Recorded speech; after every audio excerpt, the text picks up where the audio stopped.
Não foi uma escolha entre você e o Jacob. Foi entre quem eu deveria ser e quem eu sou. Eu sempre me senti deslocada, tipo, literalmente vivendo aos tropeços. Nunca me senti normal, porque não sou normal. Não quero ser. Tive que enfrentar morte, perda e dor no seu mundo, mas nunca me senti tão forte e mais verdadeira, mais eu mesma, porque é meu mundo também. Aqui é meu lugar. Então, não é só por mim? Não, lamento. Este é o diálogo entre Bella e Edward no final do terceiro filme da saga Crepúsculo, Eclipse. E esse trecho esclarece muito bem e refuta, né? Argumenta contra aquilo que as pessoas dizem de que Crepúsculo é sobre uma garota que não consegue viver sem um homem. Sim, seres sombrios. Em pleno mês de Halloween, em pleno especial de Halloween, eu vou falar da saga Crepúsculo. Sim, vamos falar sobre estes vampiros. Eu sou Dark Philip e este é o Diverso Universo de Philip no Halloween. E bem, tenho que pedir como sempre que você... Mas eu não vou pedir agora, tá? Eu vou pedir primeiro que você assista esse vídeo, independente de qual lado da moeda você está e qual lado da polarização mundial você está, entre os que gostam de Crepúsculo e os que não gostam de Crepúsculo. Assista esse vídeo, ok? E aí depois, se você gostar dele, se você gostar pelo menos de mim e do conteúdo que eu trago, de como eu falo, aí sim você curte o vídeo e se inscreve no canal. Agora, uma coisa que você pode ir fazendo ao longo do vídeo é comentando aqui embaixo o que você está achando. Com muito respeito, tá? Por favor, paz e amor. Bom, por que eu decidi falar de Crepúsculo? Eu estou aqui fazendo esse especial de Halloween, eu já nem sei que vídeo que é esse aqui no canal, deve ser, sei lá, o quinto vídeo ou sexto do especial de Halloween. E eu já estou aqui no YouTube há alguns meses, acredito. E a vida não está sendo fácil, tá? Eu até tinha pensado em gravar um vídeo falando no meu Instagram, que o link tá aqui embaixo. Eu comecei fazendo muitos vídeos falando sobre mim, falando sobre a minha vida. Faz tempo que eu não faço isso e eu tinha pensado em gravar um vídeo aqui pro YouTube falando sobre como eu estou nesse momento, o que eu tô fazendo exatamente aqui no YouTube, né? Essas coisas, o que eu estou sentindo desde que eu comecei aqui no YouTube, mas eu não sei, eu ainda tô meio inseguro para fazer isso. Então, eu tava pensando no que trazer aqui pro canal, e aí eu ouvi uma música de Crepúsculo, e eu pensei, é isso, eu vou trazer aqui no canal algo que eu amo muito, algo que foi muito importante na minha vida e ainda é, e que eu vou conseguir também ambientar, trazer ali pro tema de Halloween, que é a saga Crepúsculo, tá? E aí eu pensei, ok, eu vou falar, o próximo vídeo que eu vou fazer nessa temática especial que eu tô fazendo de animais do Halloween vai ser sobre morcego e lobisomem. Então eu pensei, bom, né? Vou aproveitar então o morcego e o lobisomem e já falar, porque eu vou falar de vampiros, morcego e lobo, eu vou falar de vampiros e lobisomens, então já vou trazer aqui o Crepúsculo, né? E o que eu quero trazer mais especificamente nesse vídeo aqui, que eu vou tentar não falar sobre vampiros e lobisomens no sentido mitológico da coisa, a não ser dentro do universo Crepúsculo, é tentar trazer para vocês um outro ponto de vista, tá? Eu sei que praticamente desde que o primeiro filme lançou, alguns livros já haviam sido lançados, mas desde que o primeiro filme lançou, muita gente se apaixonou por Crepúsculo, sim, incondicionalmente, eu sou uma delas, e muitas odiaram, né? E eu consigo identificar dois principais motivos para esse ódio. Primeiro, a mudança no tipo de vampiro que é apresentado, e segundo, a personagem da Bella, interpretada pela Kristen Stewart. No sentido de atuação, no sentido de apatia, no sentido de precisar, necessitar do Edward. Então eu vou trazer esses dois pontos aqui, ok? Eu comecei lendo esse trecho, esse diálogo da Bella, eu vou falar tanto dos livros quanto dos filmes, ok? Existem algumas diferenças, por mais que os filmes sejam muito fiéis aos livros, muita coisa ficou de fora. Mais ou menos como a saga Harry Potter, tá? Livros muito grandes para filmes que não poderiam trazer todos os detalhes, então os filmes não contêm tudo que tem nos livros, então os livros acabam sendo mais ricos nesse sentido.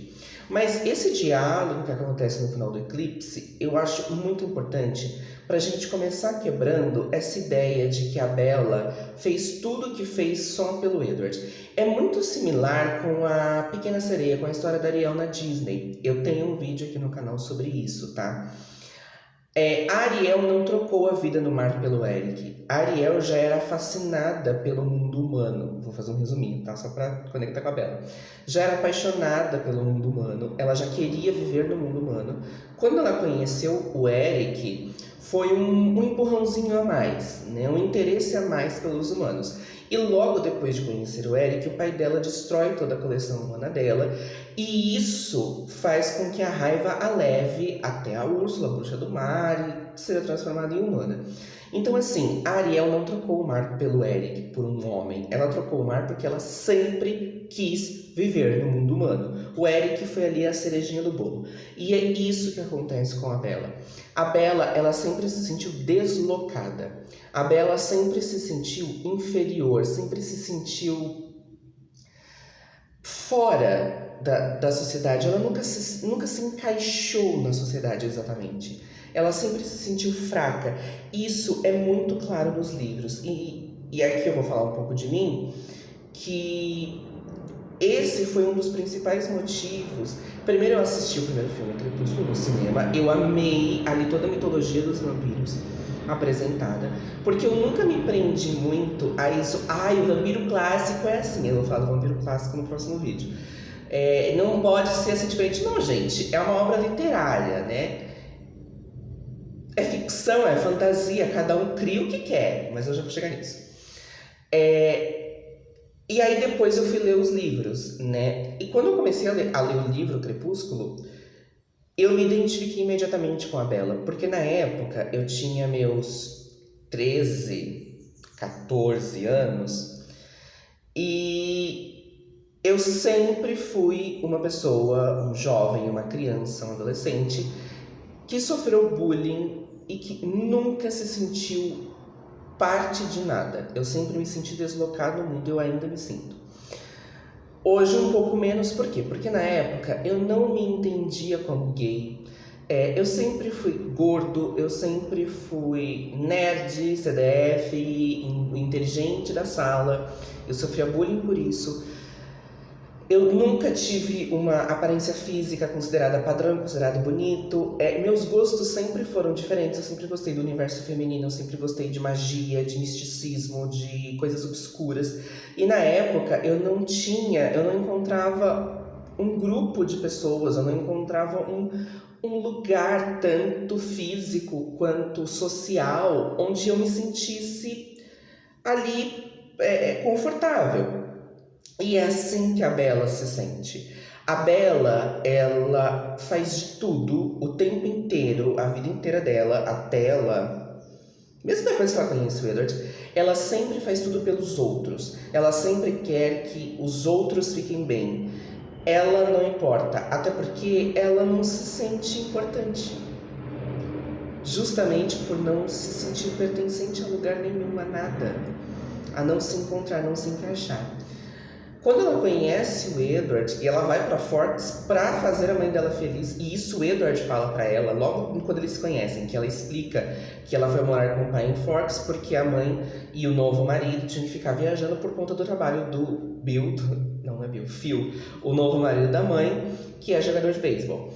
E aí ela fala que ela se mudou pra Forks pra mãe poder ficar livre. E aí o Edward fala, então, tipo assim, a sua mãe está feliz e você está infeliz.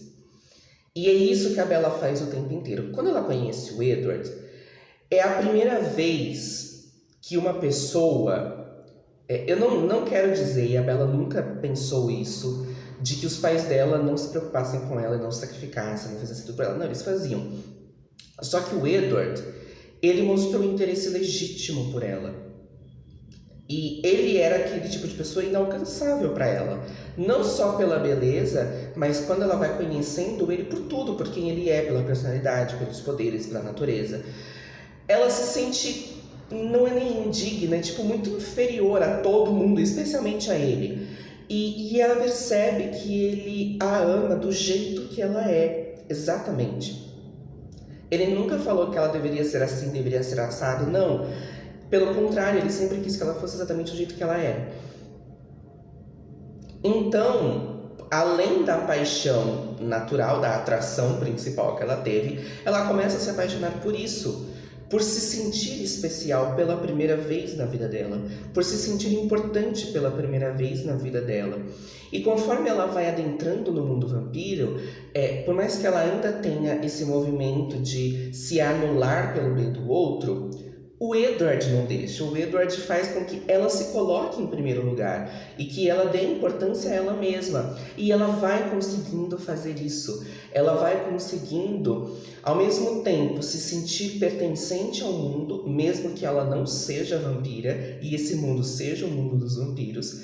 Antes de se transformar, ela já se sentia pertencente àquele mundo, e esse diálogo que eu li é antes dela ser transformada. E ela já se sentia pertencente, já se sentia alguém dentro do mundo sobrenatural, do mundo dos vampiros. E ela começa a se colocar em primeiro lugar. Isso é muito, muito visível quando em Eclipse ela tenta fazer sexo com o Edward. Ela não quer se casar com o Edward por coisas dela, por pensamentos e crenças e valores dela. Ela se impõe sempre ao que ela quer. Enfim, depois o Edward não quer transformá-la de jeito nenhum e ela impõe que ela quer ser vampira. E ela consegue a votação da família do Edward. Ela quer ser vampira a todo custo. Quando ela aceita se casar com o Edward, porque ele meio que faz ali uma troca, ele a transforma, sendo que ela casa. Que, gente, ceder e barganhar em todo relacionamento romântico, amoroso tem, tá? Até de amizade, do relacionamento humano, existe barganha e troca, tá? E um cede daqui, o outro cede dali, ok? Desde que seja saudável para ambos, enfim. Aí a Bella aceita se casar com ele, porém tem uma condição: ela quer transar com ele enquanto humana, porque ela sabe, né, o que dizem que, e faz parte da mitologia dos vampiros, de que os vampiros recém-criados, né, dentro de um ano depois que é transformado em vampiro, ele não pensa em outra coisa além de sangue, e ela quer pensar nele, né? Porque ele é antiquado e ele acha que ela não deve perder a virgindade antes do casamento, porque ele é do início do século XX, então, tá bom? E a própria Stephanie, ela explica que na mitologia dos vampiros que ela criou, de que os vampiros não mudam o pensamento deles depois de transformado. Então não tem como o Edward evoluir de pensamento e falar, não, pode transar à vontade, entendem? Não tem como, mas isso é uma outra história. Bom, quando a Bella engravida e praticamente todos falam que na verdade o bebê, a Renesmee, estava matando ela, é aí que eu acho que a Bella, mais do que nunca, impõe a vontade dela. Ela não quer tirar o bebê. Mesmo que ela morra, ok, a gente volta no movimento da Bella de prezar pela felicidade alheia e não a dela, mas ela quer aquele bebê, ela quer que aquele bebê viva. E ela quase morre por isso. Não pelo Edward, pelo contrário, ela vai contra o Edward. por um bom tempo, até o Edward entender aquela situação e também ir ali apoiá-la. E ele fala que ele falhou como marido, como amante, como a pessoa do lado dela, ele devia ter ficado do lado dela e ter apoiado ela, e é o que ele faz posteriormente. Depois que a Bella é transformada, ela tem, aqui é do filme Amanhecer Parte 2, ela tem assim... Se você ainda não entendeu que a Bella se sentiu alguém importante no mundo do Edward, não pelo Edward, não só pelo Edward, mas pelo mundo dele, essa fala tipo, termina tudo.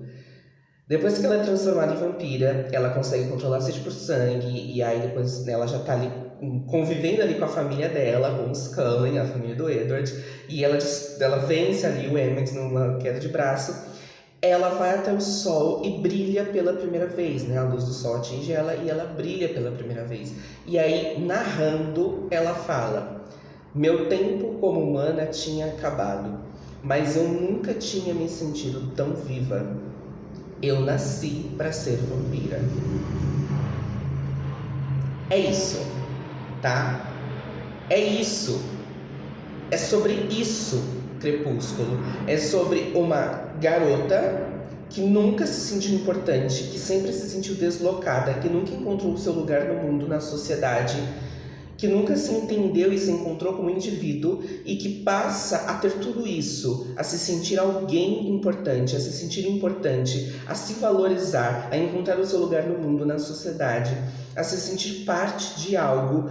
E não só isso, ela é importante em tudo. O Edward fala, também em Amanhecer Parte 2, em Amanhecer, ele fala que ele sempre subestimou ela, que ele sempre achou que ela era frágil, ele sempre achou que ele tinha que protegê-la, mas que na verdade era o contrário, ela era muito forte. E ela que sempre acabava protegendo não só ele, mas todo mundo. Ela que mobilizou todos aqueles vampiros e lobos para proteger a filha deles.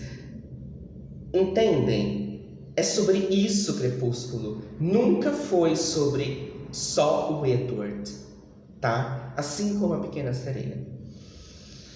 Bom, o segundo tópico que eu disse foi a diferença dos vampiros, né? A diferença ali da mitologia dos vampiros. Tá.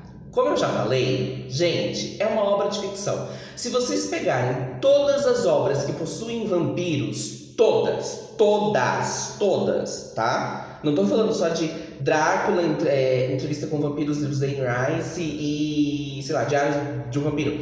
Todas as obras que envolvem vampiros, todas elas têm pelo menos uma diferença do chamado vampiro clássico, que não é de longe o vampiro original, porque cada cultura tinha a sua lenda de vampiro, e eu vou falar isso no próximo vídeo, tá?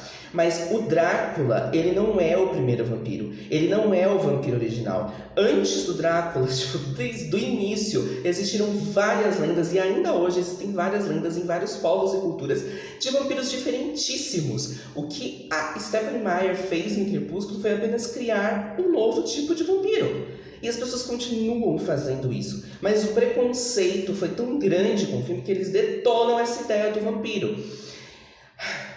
Desculpem, tá? Mas eu me excedo mesmo porque Crepúsculo me ajudou a passar por um dos piores momentos da minha vida, que foi a minha adolescência. E Crepúsculo me ajudou a passar por isso. E depois que eu consegui sair de um fanatismo religioso e eu voltei a começar a considerar me aceitar e me entender, Crepúsculo estava lá para me ajudar novamente. Então, isso é uma coisa que eu sempre falo. Cuidado para apontar algo, para criticar, para julgar algo como sendo ruim, como sendo um lixo, como sendo uma bosta. Cuidado ao fazer isso, porque para alguém isso que você chama de lixo é muito importante. E pode ter ajudado, pode ter salvado a vida desse alguém. Então, muito cuidado. Não é só com pessoas que a gente tem que tomar cuidado, né? Nessa era do cancelamento, não é só com pessoas que a gente tem que tomar cuidado, com coisas também, tá? Isso daqui pode ser apenas mais um filme, mais um livro para você. Para mim não é. E para muita gente não é. E não só isso. tá? Como qualquer outra coisa, um filme, uma música, um estilo de vida, um pensamento, uma filosofia, uma profissão. Para alguma pessoa, isso pode ser um salva-vidas, mesmo que para você seja um lixo, tá? Bom, existem alguns livros de Crepúsculo, tá? Eu tenho todos os oficiais, porque, né, eu amo. E onde a Stephanie explora mais a mitologia que ela criou, tá? Esse livro esse é um romance mesmo, tá? A Breve Segunda Vida, de Brie Tanner. É meio que um spin-off da saga original, porque esta vampira aparece no livro Eclipse, no filme também, aparece em Eclipse. E a Stephanie decide contar a vida dela desde que ela foi transformada até o final dela em Eclipse. E aqui, como é um grupo de recém-criados, né? A Brie, ela vive ali com um grupo de recém-criados. Aqui a Stephanie consegue explorar melhor a mitologia das características físicas do vampiro. Porque o vampiro brilha no sol, porque como que é o veneno do vampiro, como que acontece a transformação dos vampiros, como que ele é destruído dentro da mitologia dela, tá? Talvez ontem, esses dias relendo esse material e planejando esse vídeo, eu fiquei com muita vontade de fazer vídeos só sobre a mitologia de Crepúsculo, explicando os vampiros e os lobos de Crepúsculo, tá? Eu fiquei com muita vontade, se vocês quiserem comentar aí. Eu tô com vontade, tá? De repente eu trago. E aí eu exploro mais aquele livro. Esse livro aqui é a Bíblia de Crepúsculo, tá? Eu amo esse livro. Ele é o guia oficial ilustrado da série, né? Da saga. E ele foi escrito pela Stephanie, tá? Ele é oficial. E aqui ela traz tudo, gente, tudo. Ela traz biografia dos personagens, ela traz as músicas que ela ouvia e que ela se inspirou para escrever cada trecho dos livros, porque Crepúsculo é uma obra muito musical. A Stephanie sempre disse isso, que músicas, especialmente do rock, do gótico e do cenário emo, que estava ali começando, né, nos anos 2000, e que Crepúsculo teve muita influência, ajudavam ela, inspiravam ela a escrever, tá? Isso é outra coisa que tem, assim, né? Geralmente quem gosta... Agora você clichê, que você é generalista. Geralmente quem gosta de vampiro sanguinário, é o quê? É aquele povo do rock, aquele povo pauleira. Então, gente, tá? Stephanie escutava muito rock para escrever Crepúsculo, tá? Eu não vou contar aqui como a história foi criada e tal. Se eu fizer essa série de Crepúsculo explicando a mitologia, aí, claro, eu vou fazer uma introdução e aí eu posso explicar sobre isso. Mas enfim, o que eu quero usar esse livro aqui, porque tem alguns trechos que a Stephanie fala aqui em entrevistas e tal, que é muito importante para a gente entender isso que ela fez, tá? Entender essa ideia de que ela criou uma mitologia para os vampiros, tá? Ela disse assim: a única vez que eu realmente pesquisei sobre vampiros foi quando a personagem Bella fez isso. Eu estava criando um universo meu e não queria descobrir quantas regras já havia quebrado. Então, o que isso significa? Que a Stephanie, quando ela começou a escrever, ela começou a escrever. Ela foi, sabe? Deu asa à imaginação dela. Isso é interessante porque, assim, muitos falam que comparam o Crepúsculo com a Bela e a Fera. É por isso que eu estou usando, inclusive, a pulseira rosa encantada da minha parceria criativa com Miçangas de Amor, que é uma pulseira inspirada na Bela e a Fera. Tá? Se vocês gostarem, podem ir lá comprar e ver também nos nossos Instagrams.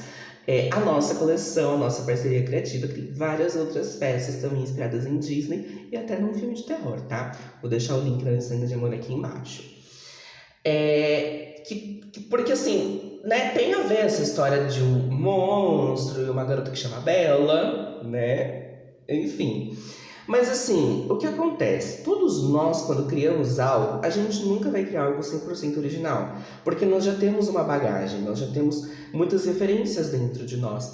Então a Stephanie, é claro que ela tinha muitas referências, Não foi intencional fazer uma Bela e a Fera, assim como não foi intencional ter um triângulo amoroso similar aos triângulos, sei lá, da Anne Rice em Diário de Vampiro e outros triângulos amorosos por aí. Isso já estava na mente dela. Assim como certas características sobre os vampiros. Todo mundo conhece vampiros. Todo mundo conhece os vampiros clássicos, né? Que eu vou falar no próximo vídeo. A Stephanie também conhecia. Só que quando ela começou a escrever, ela não pesquisou nada. Ela só foi pesquisar quando a Bella faz isso na história, em Crepúsculo, né? No primeiro livro, no primeiro filme. Inclusive, no filme, mostra ali um site da Bella pesquisando sobre vampiros. E esse site, Vampiros de A a Z, que inclusive há uns anos atrás ele existia. Depois eu pesquisei de novo, eu não encontrei, mas eu já vi encontrar essa página. Talvez tenha sido criado por fãs, mas enfim, a página estava lá. E nessa página, nessa pesquisa da Bella, ela encontra várias lendas de vários tipos de vampiros ao redor do mundo, ao longo da história, em várias culturas, tá? Provando que quando a Stephanie parou para pesquisar sobre vampiros, para fazer a Bella pesquisar, ela se deparou com os vampiros clássicos, né? Cujas regras que ela disse já havia quebrado todas. Mas também ela percebeu que existem vários tipos de vampiros que não tem nada a ver com o vampiro clássico. Então o que ela estava fazendo era apenas criar mais um, que difere muito do vampiro clássico, tá? Só um adendo, eu amo vampiros clássicos, tá? Eu amo todo tipo de vampiro, tá? Por isso que eu até tô com esse botão aqui de I love horror movies, eu amo filmes de terror. Porque assim, eu gosto, tá? Eu gosto de vampiros, independente de que tipo de vampiro é esse. Atualmente tá a 10ª temporada de American Horror Story, uma série de terror muito famosa. E eles apresentaram um segundo tipo de vampiro. Por mais que eu não tenha falado vampiro na série, é um segundo tipo de vampiro. Assim, totalmente diferente, tá? Então, vampiros diferentes continuam sendo criados, porque o Drácula, novamente, não é um vampiro original da história da humanidade, tá? Enfim, a Stephanie não pesquisou nada disso. Ela só foi criando, tá? E ela, enquanto escritora, tem todo o direito disso, porque vários escritores criaram um monte de coisa. A própria Rowling, ela criou lá um tipo de vampiro. Bem bobo, aliás. Ela já havia dito que ela criou os vampiros de Harry Potter para ser uma sátira aos vampiros clássicos, tá? Ninguém reclama disso, por que será? Bom, a Stephanie fala outra coisa aqui interessante, que ela manteve isso é uma essência dos vampiros clássicos, que é a questão de serem assustadores e letais, né? Talvez eu fale disso no próximo vídeo. Mas essa coisa da sedução, o vampiro tem isso, né? Dessa sedução. Mesmo a gente sabendo que é perigoso, eles nos seduzem. E outra coisa que ela já disse é de que ela sempre amou super-heróis. É que eu não marquei aqui a página, mas... ela sempre amou super-heróis. E quando ela começou a criar os vampiros dela, na questão de colocar tem vampiros que possuem habilidades sobrenaturais específicas, como a Alice, Prever o Futuro e Edward Elementes, ela meio que acabou moldando os vampiros dela para serem mais próximos a super-heróis, tipo a super-humanos, do que vampiros propriamente dito. Porque isso é o que ela gostava mais, ela gostava muito mais de super-heróis. E tem várias referências disso na história, dessa questão da Bella enxergar o Edward como super-heróis. Olha só, já tô até colocando aqui uma nova fanfic, tá? De que Crepúsculo também foi inspirado em Superman Lois Lane. Quem sabe?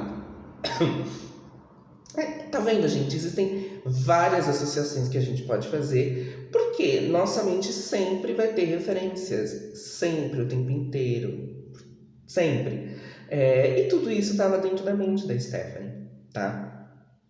Bom, como eu falei pra vocês, eu vou me aprofundar nos vampiros no próximo vídeo, tá? Inclusive, eu até vou usar esse livro também, esse material dela, porque ela compara os vampiros dela com os vampiros clássicos, dentro da mitologia, né? Que foram os Volturi, que criaram certas lendas sobre os vampiros.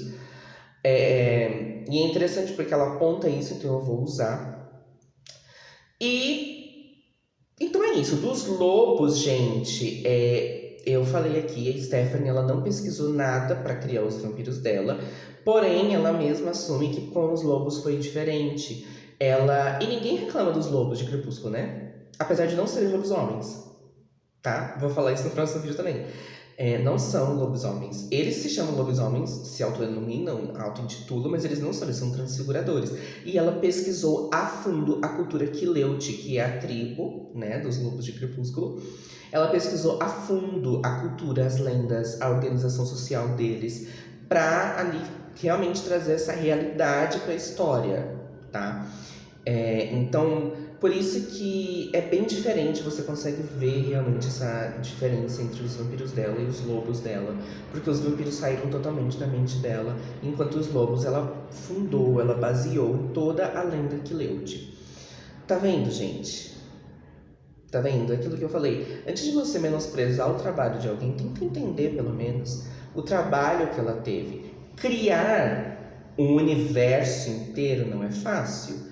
Criar uma mitologia de uma criatura que já existe de várias formas, em vários lugares, em várias culturas, não é fácil.